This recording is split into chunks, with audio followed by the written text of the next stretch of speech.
Hey guys, so today is a video on how to find the perfect sander for whatever job that you're working on.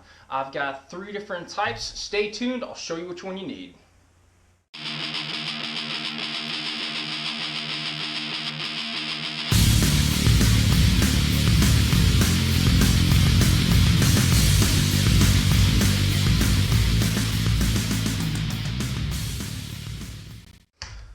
Alright, the first one is this one here. This is called a ROS sander, a random orbit sander.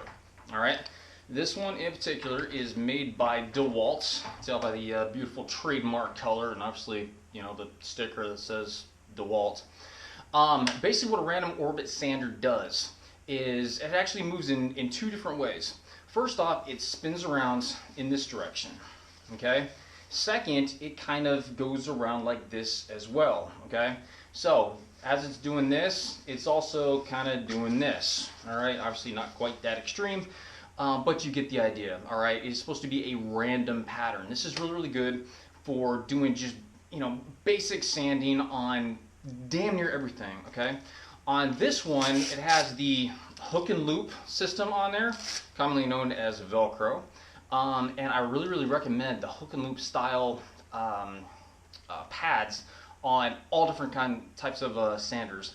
I do not recommend using the pressure sensitive adhesive ones because you get a little bit of sawdust on there, obviously from sanding, and nothing's going to stick to it anymore. All right, everything's going to get all clogged up, and if you need to change pads back and forth, which oftentimes you're going to have to do, it's not going to work anymore. Okay, so this one I've actually got a, what is this? An 80 grit piece of sandpaper on here. I could take this one off, I could put on a 60 grit, I could put on a 220 grit, and then I could still go back to this one and still be able to rock and roll. All right. Now, if you guys are really, really looking, paying attention, you'll notice this is only a 5-hole pattern. This sander actually requires an 8-hole pattern, but this is what I had around the shop. So, you know, do what you gotta do. The next type of sander is the belt sander. Dinner's ready. Bacon. This is a belt sander. This one is actually made by Black & Decker. All right. This is actually a really, really good, good sander. I know some guys out there are not huge fans of Black & Decker. It's the you know, cheap homeowner version.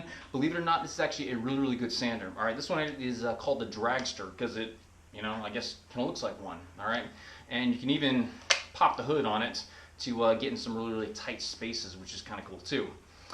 Basically, for a belt sander, the most common use is going to be for sanding down really, really rough material. All right. If you got some, let me show you. Okay. If you got something like this, all right, this is just a old kicker. But it's some pretty rough material. If you don't want to throw this through the jointer or planer, no problem. You hit it with the belt sander and you're going to be good to go. All right. Now, with the belt sander, it's obviously going in one direction. Okay. If you're using a really, really aggressive, abrasive belt on here, it's going to leave some pretty deep grooves that you're going to have to go back and sand out again. Make sure that you're always sanding in the same direction as the grain. So on this, grain is going in this direction, you're going to want to sand in this direction as well. All right, you're not going to want to go like this because you're going to get some crazy cross abrasion marks on here. It's really going to look awful. Plus you're going to have to go back and really sand this thing down to remove all those marks. Okay, obviously on this one, just like any other sander, you can change whatever type of belt or whatever type of grit that is on there. It has a nice little dust collection pouch on the side, which is kind of cool. Doesn't work fantastic always, but it's still better than nothing. So that is a belt sander.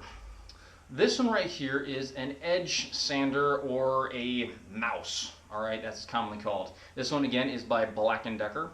This one's actually pretty good too.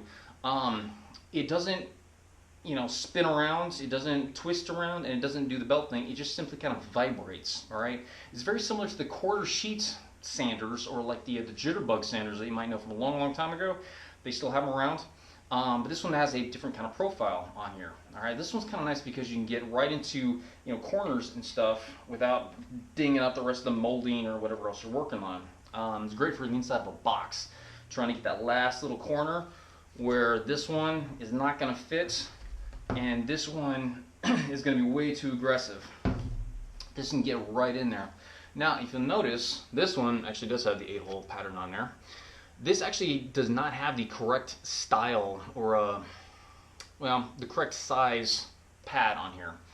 The pads that are for these are actually a little bit expensive because they are custom made to this shape.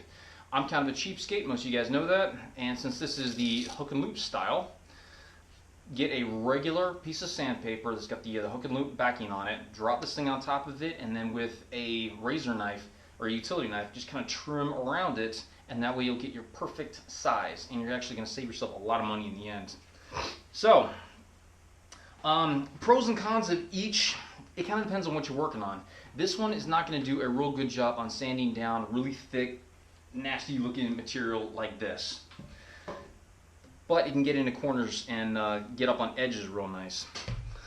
This one can get up on edges pretty good, but if you bump, like say, you're doing the inside of a box, if this edge catches, you just wreck the inside of your box. So you're either going to be taking that thing apart or building a new one, or line it with felt so no one has to see that you screwed up your box. Raise your hand if you've done that. Okay. And this one is good for just general all-around sanding. All right. Now, keep in mind, with this one, since it is moving around in that type of pattern, what did I say earlier about not going across the grain this way to always go in the direction of the grain? You're going to get little tiny swirl marks on here. Okay. So you're typically going to want to start off with a really, really aggressive, abrasive sanding disc. Okay. 60, 80, something like that, and you're going to work up in 120, 220, and usually around 220 you're pretty good. Don't need to go too much more than that. And eventually those little swirl marks, well, the big swirl marks, you got to turn into little swirl marks and hopefully no swirl marks after that. 9 times out of 10 though, there's still going to be little marks in there. You might not notice when you're just looking at it. So, little trick of the trade. Get some mineral spirits, the low odor mineral spirits.